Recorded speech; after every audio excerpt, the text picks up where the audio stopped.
ahora cuando entre Juan Jacinto, pero vamos a empezar por doña Ana María Galdeano Santamaría, que es fiscal de la Fiscalía Superior de Madrid, adscrita a la unidad de apoyo de la fiscal jefe provincial de Madrid.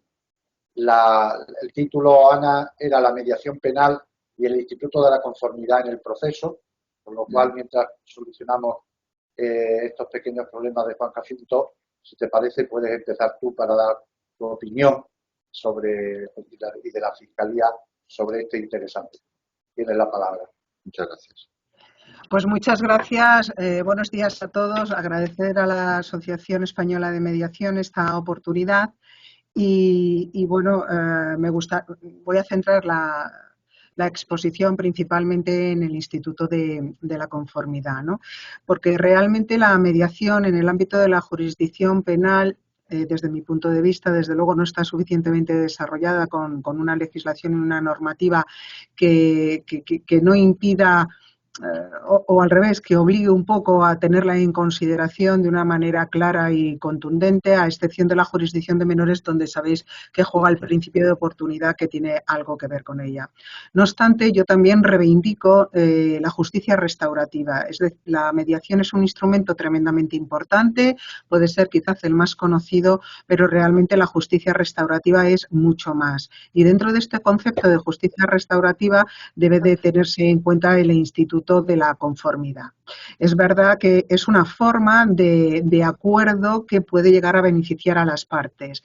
A diferencia de lo que ocurre en la mediación, en la conformidad no nos encontramos ante un proceso de diálogo y comunicación confidencial, conducido y dirigido por un mediador imparcial, como nos ha puesto de manifiesto Ana en su exposición, pero es verdad que la mediación puede producir efectos muy reparadores, no solamente para la víctima, sino que también tiene beneficios para el encausado o para el investigado. Respecto de la víctima, está claro que un proceso o una participación en una conformidad implica que va a obtener, por un lado, el reconocimiento de los hechos delictivos por parte del acusado y un reconocimiento de su culpabilidad. Va a evitar que la víctima participe en un acto de juicio oral que en muchas ocasiones, como ya sabéis, constituye un espacio hostil para la víctima y además le va a garantizar una imposición inmediata de una condena al acusado. Por otro lado, se va a gestionar de una manera mucho más comprometida la responsabilidad civil, que es uno de los elementos de la restauración más importantes para la víctima, que dado que muchas veces los pronunciamientos favorables sobre la suspensión están condicionados, como bien lo sabéis, a un previo compromiso serio y efectivo de su pago en las negociaciones que puede hacer el Ministerio Fiscal. Para el investigado estamos en lo mismo, aparte de obtener una reducción en las penas que se le puedan imponer, puede tener ya ciertas consideraciones y garantías de que en la futura ejecución pues esa suspensión de su pena puede ser efectiva.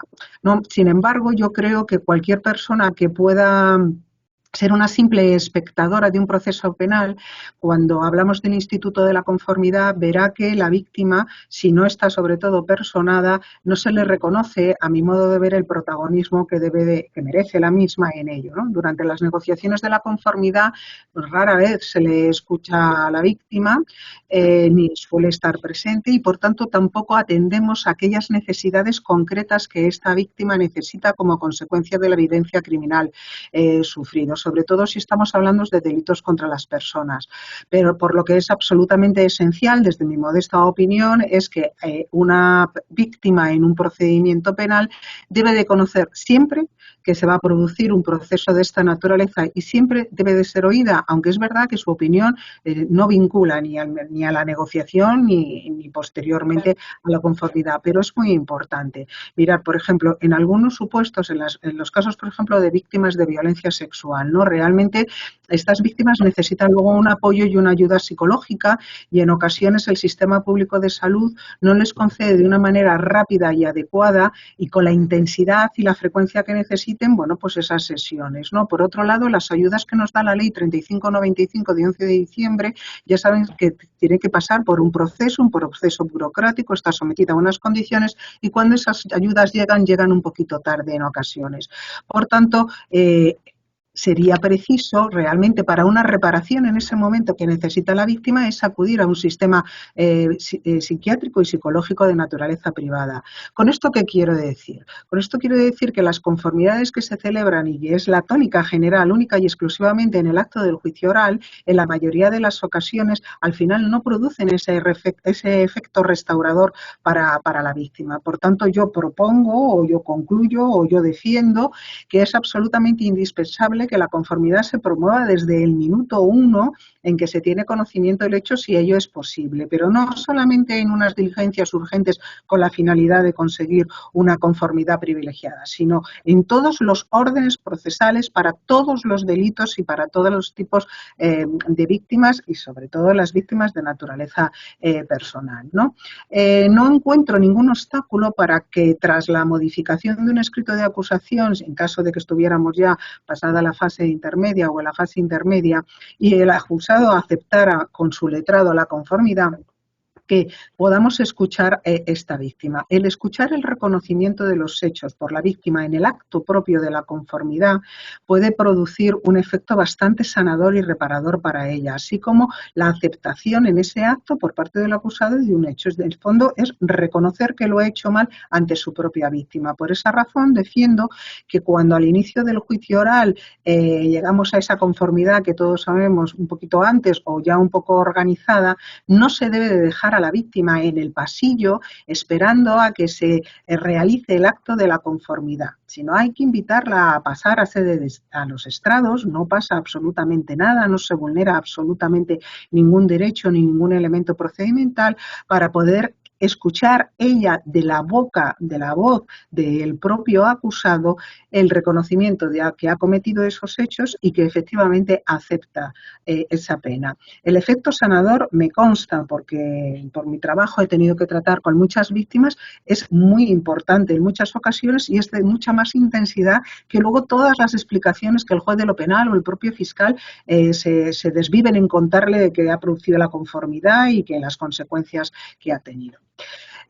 Como potenciación de la conformidad en la Fiscalía Provincial de Madrid por parte de la fiscal jefe en el año 2020 se elabora una instrucción, la número 1, sobre la promoción activa del Instituto de la Conformidad del Ministerio Fiscal en las que se establecen elementos y actuaciones que creo que son muy importantes y han supuesto un gran avance en esta materia. Por supuesto, se fundamenta esta instrucción en el protocolo que se firmó entre la Fiscalía General del Estado y el Consejo General de la Abogacía en el 1 de abril del año 2009. Pero la fiscal jefe nos alienta a todos los fiscales a lo que hemos dicho anteriormente, a que la conformidad debe de potenciarse desde el minuto 1 y además en todos los procedimientos, no solo y exclusivamente en aquellos en que en teoría, entre comillas, cabe esa conformidad.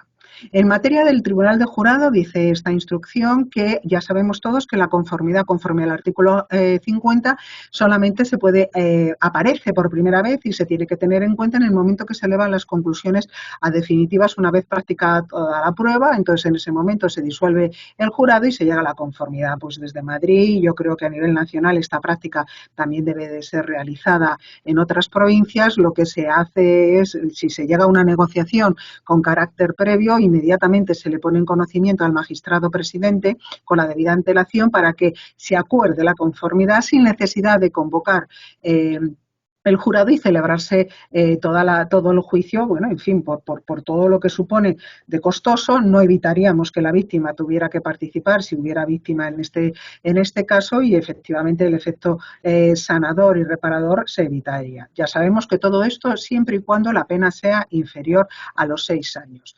También se promueve o nosotros promovemos las conformidades parciales. Desde un punto de vista teórico, una conformidad parcial se puede realizar. Lo que pasa es que plantea grandes inconvenientes en la práctica y muchos de ellos, además ya lo ha puesto de manifiesto en alguna ocasión el Tribunal Supremo. Si son varios los encausados y solamente se conforman 2 o alguno de ellos, obviamente el juicio al final hay que celebrarlo porque la sentencia solo debe ser una exclusivamente, no se puede hacer un pronunciamiento respecto a los que se han conformado y otro pronunciamiento para el que no se ha conformado mediante la celebración del juicio. Pero pero si se pone sobre la mesa este acuerdo llegado por las partes respecto a los que se ha producido la conformidad, se pueden obtener elementos interesantes y beneficiosos un poco para todos. En primer lugar, la conformidad acorta mucho, por supuesto, el interrogatorio de estos acusados. Estos acusados, además, pueden incluso, en su reconocimiento de los hechos, implicar a otros autores que no se quieren conformar, sin perjuicio del valor que pueda tener las declaraciones de los coimputados, y, sobre todo, en juicios que son muy grandes, macrojuicios, se acota mucho, se puede afinar muchísimo más cuáles son los elementos probatorios, ¿no? Y, por tanto, renunciar a mucho elemento de prueba, hacer un juicio mucho más centrado, mucho más concretado y, bueno, esa sanación o reparación para las partes implicadas, incluso la víctima, aunque no es la definitiva, sí que puede tener una cierta garantía, una cierta seguridad y, por tanto, un efecto de este tipo de reparación. En los servicios de guardia, obviamente, en las diligencias urgentes, el artículo 800 regula los términos de la conformidad y lo único que recordar que aquí es preceptivo conforme al 802, por tanto llegar a esas negociaciones también a los efectos de la suspensión de condena, que la suspensión, como digo, suele ser un instrumento muy interesante a la hora de las conformidades. En Madrid, al respecto, en el caso de que estuviéramos en el ámbito de las diligencias previas, se hace y se nos insta a esta aplicación del artículo 779 en aquellos casos en que en un momento dado, puede ser en la primera, en una segunda declaración, el investigado confiesa los hechos y a veces los jueces, pues claro, estamos en diligencias previas, pues seguimos en nuestro procedimiento de diligencias previas. Pues llegado el auto de transformación a procedimiento abreviado, el Ministerio Fiscal se percata que efectivamente ha habido un reconocimiento de los hechos, se pone inmediatamente en contacto con el letrado, si hay una posibilidad de conformidad, se recurre a ese auto de transformación para volver otra vez a la fase de instrucción, solicitar la transformación en diligencias urgentes y garantizar así una conformidad, además con un beneficio también para el investigado, que sería la reducción de tercio de la condena. Quizá lo más novedoso es que cuando ya estamos en la fase intermedia y en los escritos de acusación, el fiscal, en casi todos los procedimientos, estamos introduciendo un otro sí, en el cual ponemos de manifiesto que al amparo del artículo 784.3, párrafo segundo de la Ley de Enjuiciamiento Criminal y de acuerdo precisamente con este protocolo, con el Consejo General de la Abogacía, a lo que me he referido anteriormente, el Ministerio Fiscal manifiesta que este procedimiento puede ser susceptible de un acuerdo de conformidad.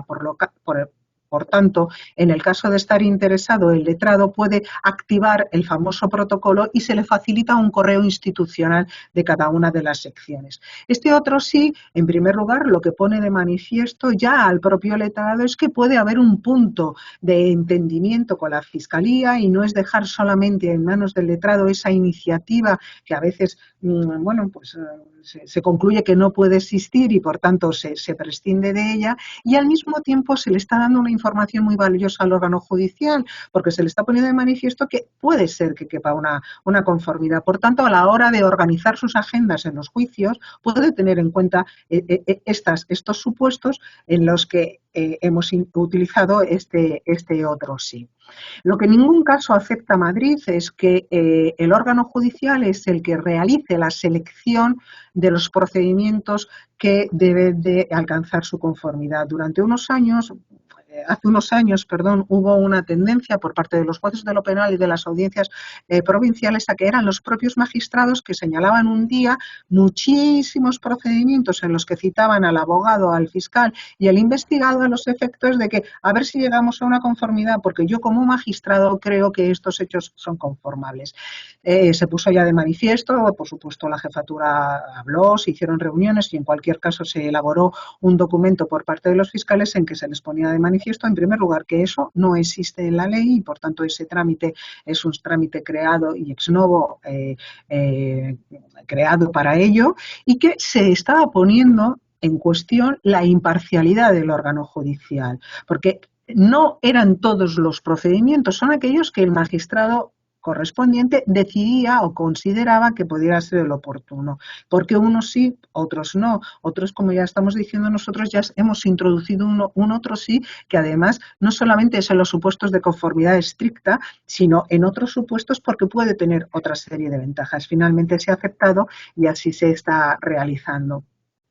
Después de formular el escrito de acusación, es el ámbito propio donde se articula el famoso protocolo que se creó con la Fiscalía General del Estado y el Consejo de la Abogacía. Y bueno, ya como todos sabéis, es una llamada de teléfono, hay una serie de reuniones y luego se elabora un documento conjunto. En todos estos casos, cuando va a haber un protocolo y se activa el protocolo de conformidad, el fiscal llama a la víctima, sobre todo si son delitos ahí impepinablemente, son delitos que se atacan bienes inminentemente personales, para hacerla saber efectivamente que va a haber una conformidad, para también preguntar qué es cómo lo ve ella, es decir, que manifieste su opinión, aunque se le deja claro que no es vinculante, y luego, por supuesto, en el escrito conjunto que vamos a elaborar, se va a poner un otro sí donde se solicita al órgano de enjuiciamiento que va a practicar la conformidad que se notifique a la víctima el día y hora que se va a celebrar la misma, por si quiere venir a escuchar en la conformidad y oír de boca del acusado los términos, y se le da un traslado del documento conjunto. Esté o no está personada, obviamente, porque han participado su acusación particular en la negociación, pero si no está personada, siempre se respeta para tenerla en cuenta y hacerla protagonista o darla un poco del espacio que como protagonista tiene que tener. Como os decimos, es un documento conjunto suscrito donde se establecen los términos de la conformidad y en principio se renuncia a toda la prueba, salvo la de el acusado, que obviamente tiene que ir al acto del juicio. Esto, si las penas son, ya saben ustedes que lleguemos al tope de los 6 años. Por debajo de los 6 años no se renuncia a la prueba, pero sí que se afina mucho la prueba, se modifica y se eliminan algunos elementos probatorios en el escrito de acusación inicial, se intenta hacerlo de la manera que menos se pueda perjudicar incluso a la víctima, y por tanto también favorecemos que el tribunal tenga pues eso, un enjuiciamiento mucho más cómodo, más previsible, más pactado y por tanto mucho más rápido, ¿no? Bueno, en fin, sabéis todos los que trabajáis en esta materia en qué consisten esas conformidades algo pactadas. En las carpetillas también cuando nos dan la carpetilla para formular escrito de acusación a los Ministerio Fiscal, siempre ahora viene y aparece el nombre del abogado y el teléfono del abogado, para que también el Ministerio Fiscal tome la iniciativa, si ve que el abogado no se pone en contacto en un determinado momento, proceder a esa llamada para favorecer o garantizar la conformidad. Y más o menos son las ideas que querías transmitiros. Yo ya he concluido. Muchísimas gracias. Muy amable por tu puntualidad y ahora nuestro querido Juan Jacinto García, magistrado de la Audiencia Provincial de Salamanca, esperemos que tenga el micrófono para poder comentar. ¿Qué tal, Juan Jacinto? ¿Qué tal? Buenos días. No se te oye. No se oye. No. Juan Jacinto, el micro tienes que desactivarlo, por favor.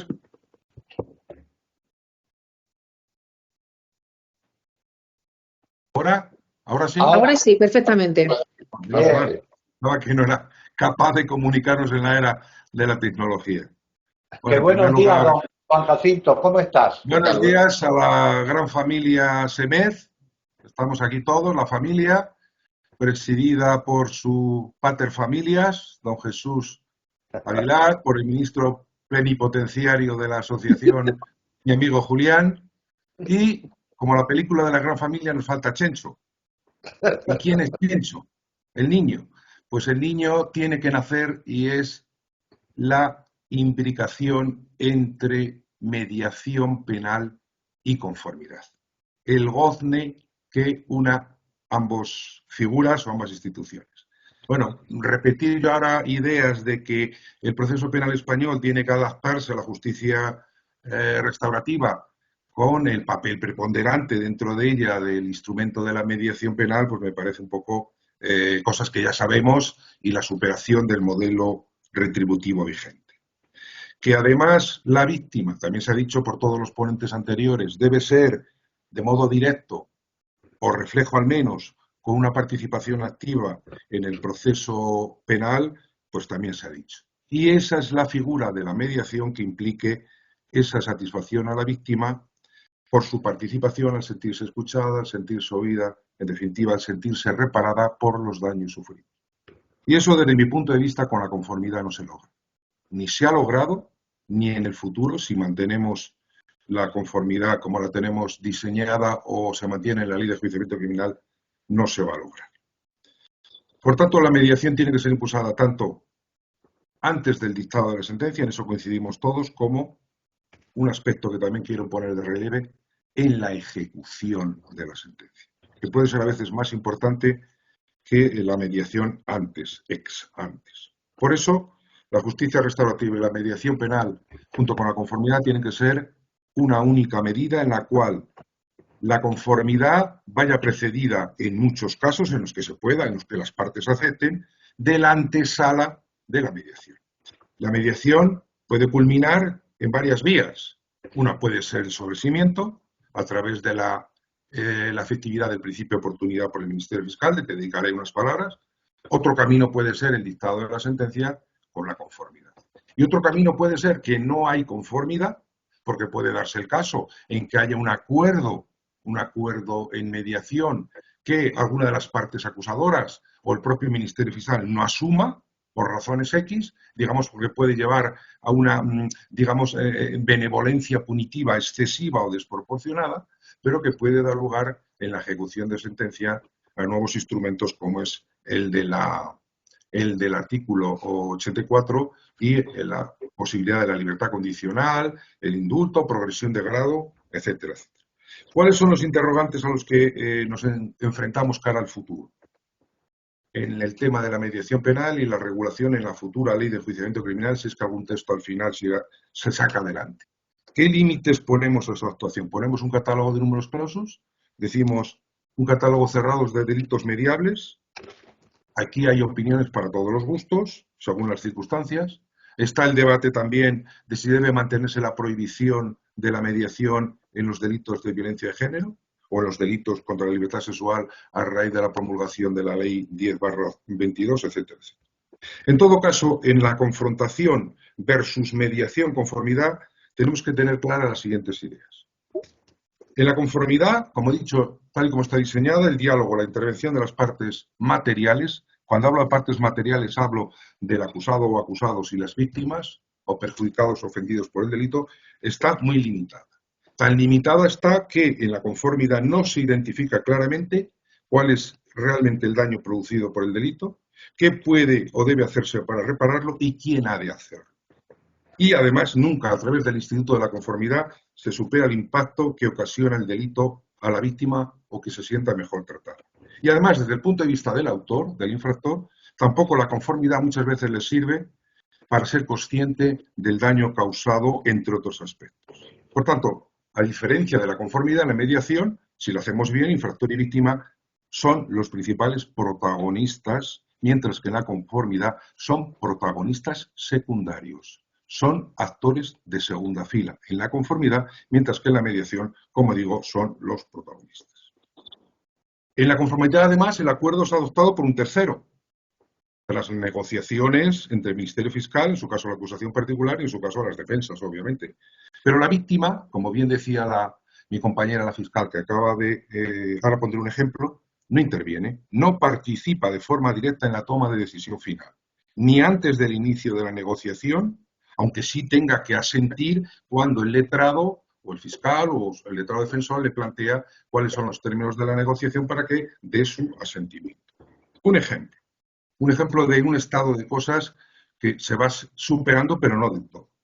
Estaba yo entonces en el juzgado de lo penal de Ávila, hace ya muchos años, y el supuesto era una conformidad por un delito de lesiones. La víctima de las lesiones, el agredido, el lesionado, estaba fuera de la sala de vistas donde letrados y fiscal estaban negociando la conformidad. Termina la negociación se dicta por mi parte sentencia de conformidad, incluso se llega a declarar la firmeza, porque así me lo habían planteado las partes, y cuando vuelvo a mi despacho me encuentro a un ofendido, el lesionado, el agredido, que quiere hablar con el juez, y quiere ofendido hasta el punto de indignado. ¿Cuál era el problema?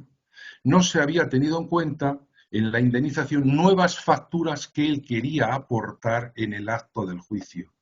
Ni el fiscal se las pidió, ni el juez, que era yo, tampoco se las pidió, con lo cual nos encontramos con una sentencia firme en que parte de la responsabilidad civil había quedado extramuros por esa, digamos, conformidad rápida, rutinaria, que se estaban haciendo continuamente en todos los juzgados de España. En cuanto a los fines de la mediación y los fines de la conformidad, difieren totalmente. Mientras que en la primera ya sabemos que van a la reparación satisfactoria de la víctima, que la responsabilidad por el infractor sea asumida de un modo más completo y consciente, la conformidad, en definitiva, queramos o no decirlo, al final lo que se trata es de acelerar el proceso penal y quitarse expedientes del juzgado o del tribunal correspondiente. Bien, dicho esto, y volviendo al tema del principio de oportunidad reglada y de la legalidad, que juega un papel fundamental en este aspecto, ya sabemos que por el principio de legalidad el Ministerio Público, en los delitos públicos, tiene un papel fundamental, cuasi monopolio, mientras que en el de oportunidad se permite que deje de ejercitar la acción final con la finalización en un sobreseimiento o, como dije antes, en una conformidad. Claro, el principio de oportunidad en nuestro derecho está como está ahí, efectivamente reconocido, ahí tenemos en la Ley de Enjuiciamiento Criminal distintas manifestaciones materiales que ya lo asumen y lo recogen, pero de momento el ordenamiento jurídico español no ha incidido de una forma decisiva a la hora de darle al principio de oportunidad un sentido distinto como tiene en el Código Procesal portugués, dada también la configuración de la instrucción o de la investigación en sus manos y no en manos del juez de instrucción actual. No me voy a referir a las tipologías de conformidades en el proceso ordinario por delitos graves, en el abreviado, en el enjuiciamiento rápido por acción de decreto, porque yo creo que ya está explicado. Me preocupa más lo siguiente. ¿Quién tiene la iniciativa, no de lege referenda, a día de hoy para solicitar la remisión de un proceso a mediación penal y cuál es el momento procesal oportuno para hacerlo? ¿Quién lo inicia? ¿Quién pide, una vez que tenemos el procedimiento penal en curso, tras la denuncia, tras las primeras investigaciones, quién lo puede pedir? Bueno, parece que a priori podría corresponder a las partes que intervienen en el proceso la solicitud de inicio del expediente de mediación. Y el juez de oficio, porque sobre esto la doctrina está dividida o no dividida, hay opiniones de muchos gustos. El juez de oficio se dice no, el juez de oficio no puede derivar el proceso del que está conociendo, en primer lugar, el juez de instrucción. No me refiero ya a las fases del procedimiento posteriores, el juez de lo penal, la audiencia provincial o incluso el juez de vigilancia. No, me refiero a la fase inicial. ¿Puede el juez de oficio derivar ese proceso penal del que conoce a mediación? Se dice, hombre, es que parece que si lo hace el juez está viciando el libre consentimiento de las partes, cuando todos sabemos que el proceso de mediación tiene una voluntariedad que es la nota esencial y fundamental, y además puede servir de elemento de presión con respecto, perdón que sale en una pantalla aquí rara, ya, perdón, bueno, o bien puede, ¿me oyen, no? Bien, sí. O puede, digamos, servir de elemento de presión sobre la víctima o el infractor. Mi opinión particular es que en el tema de la mediación, todas las partes, incluido el juez instructor, tiene que tener la capacidad de derivar a un proceso de mediación siempre que el objetivo final sea el que persigue la mediación. Si nos hablamos tanto, nos llenamos la boca de la victimología, hablamos de la protección de la víctima, decimos que en el ordenamiento español durante las últimas décadas se va corrigiendo algo, pero el fin fundamental es es la protección de la víctima. Y también desde el punto de vista del acusado, de la persona investigada, siempre, digamos que garantizando que su derecho a la presunción de inocencia, como sabemos, el proceso de mediación no tiene por qué significar absolutamente nada ni ninguna merma de garantías, yo no le veo ningún obstáculo para ello. Es más, voy a plantear la siguiente hipótesis.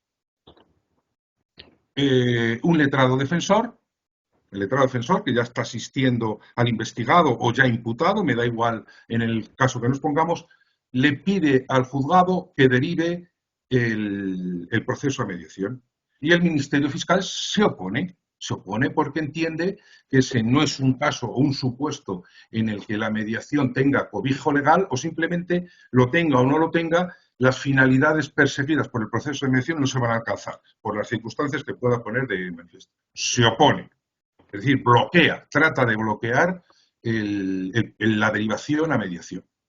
Yo entiendo que será un caso muy de laboratorio porque si el Ministerio Fiscal o las partes acusadoras o las defensas entienden bien en qué consiste el proceso de mediación y cuál es el objetivo, se logre o no se logre, que eso es otra cuestión, el tiempo dará razón o quitará razones, pues no se opondrían, pero puede darse el caso.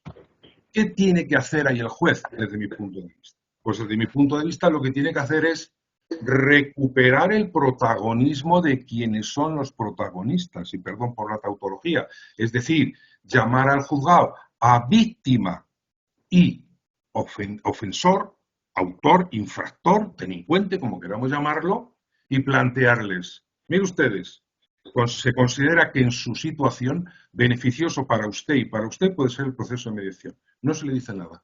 Ustedes son los últimos que tienen la palabra, con todo el asesoramiento de sus letrados o de quien corresponda. Y ustedes son los que deciden. Y si a mí, una víctima y un ofensor, un agresor, un delincuente me plantean que les parece bien el proceso de mediación, yo, en principio, con la anomia legislativa, es decir, con la falta total, no tenemos ningún tipo de regulación ni integral ni no integral sobre la materia, en principio no sería contrario, a salvo de que, obviamente, las circunstancias que concurrieran, aquello se viera que no. ¿Es un papel activo? Sí. ¿De quién? Del juez instructor. Pero es el modelo que tenemos a día de hoy. Cuando el modelo de investigación, que es a la fase que me estoy refiriendo, cambie y esté en manos del Ministerio Fiscal, pues entonces el planteamiento será distinto.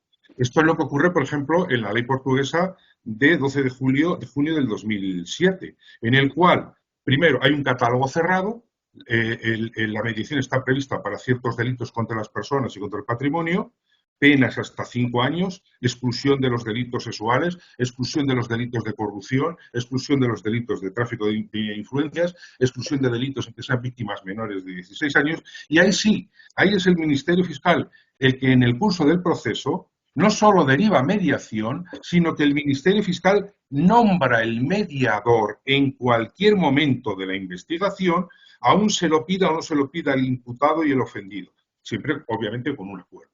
Mediador que, por cierto, es nombrado por una oficina pública dependiente del Ministerio de Justicia portugués y que puede llegar o no al acuerdo posterior. Cargo que es gratuito porque al mediador quien le paga es ese ministerio. Es decir, es una especie como de equipo de mediadores, yo no lo planteo, por supuesto, en España, pero es una especie de equipos de mediadores como funcionan actualmente en España los equipos psicosociales adscritos a los juzgados de familia y a los juzgados en materia de delitos sexuales, etcétera, etcétera. Voy terminando, porque creo que me quedará poco tiempo. Bien, las manifestaciones vigentes de la mediación y de la justicia restaurativa, como estaba diciendo antes, en España son mínimas. De ahí que ni siquiera el anteproyecto que ha quedado en agua de borrajas de ley de enjuiciamiento criminal, el último con el que contábamos del año 20, creo que es, o el anteproyecto, quiero decir, pues daba en los artículos 181 y siguientes una serie de pasos de avance en este ámbito, pero realmente no se atrevía a plantearlo en los términos que yo lo quiero defender. Quizás es el artículo 15 de la ley reguladora del Estatuto de la Víctima de 2015 el que va más allá y el que realmente está en una línea progresión de imbricación de lo que es la mediación penal, que en la mayoría de los casos tendría que desembocar necesariamente en el Instituto de la Conformidad, si no se hace uso antes del principio de oportunidad y da lugar a un archivo, a un sobreseimiento, eso en función obviamente de la entidad y de la gravedad de los hechos sobre los cuales se está conociendo en el proceso de mediación y por tanto en el proceso penal. Pero sí que es cierto que en las manifestaciones vigentes, yo creo que ya se han dicho, la trascendencia del artículo 84.1 del Código Penal y además del artículo 83 a la hora del decreto de la suspensión de la ejecución de la pena. Pensemos en el supuesto de que a lo largo del procedimiento no ha habido ningún intento de mediación, no se ha llegado siquiera a una sentencia de conformidad y tenemos una sentencia firme. Planteamiento. Cara a la suspensión de la ejecución de la pena, como medida, como deber o como propuesta de control, digamos, al amparo del artículo 80, 82, 83, 84, obviamente con el asentimiento de la víctima, esto no lo ponemos nunca en duda. Podría plantearse, decir, mire, usted tiene que cumplir 3 años de prisión por un delito de robo con violencia, por poner un ejemplo. Mire usted, si usted quiere que se le conceda la suspensión de la pena, viene a su instancia, por el asentimiento o el acuerdo del Ministerio Fiscal, usted se tiene que someter a mediación porque la víctima además la quiere, la desea. Y esto es requisito sine qua non, o un deber impuesto en el artículo 83, que luego ya veremos si lo cumple, si se llega a la formalización del acuerdo de satisfacción, que puede ser incluso de manera simbólica. La reparación del daño, ahí hay un magistrado de la Sala Segunda del Tribunal Supremo, quiero recordar que ya en el año 1996, sentencia, habla de la reparación simbólica. La reparación del daño puede ser, en la mayoría de los casos, de carácter económico, patrimonial, tal, pero puede ser también simbólica. Y esa reparación simbólica también, sí, ya termino, también sirve para el reconocimiento del atenuante de reparación del daño del artículo 21.5, en esta sentencia que tengo por aquí, no sé dónde la tengo puesta, es muy aislada, pero efectivamente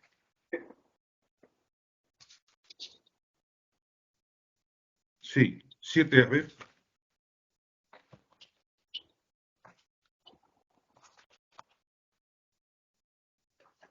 Y ya con eso termino.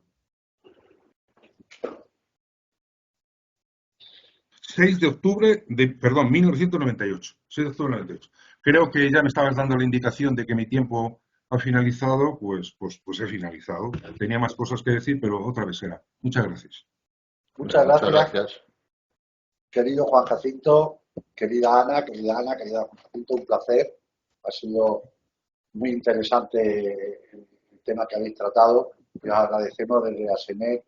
Creo que hablo también en nombre del embajador. Pues, os damos las gracias. Gracias a vosotros. Gracias a vosotros, sí, es verdad. Pues muy bien, Muchas gracias. pues seguimos. Bueno, está aquí ya nuestra querida Sofía Puentes.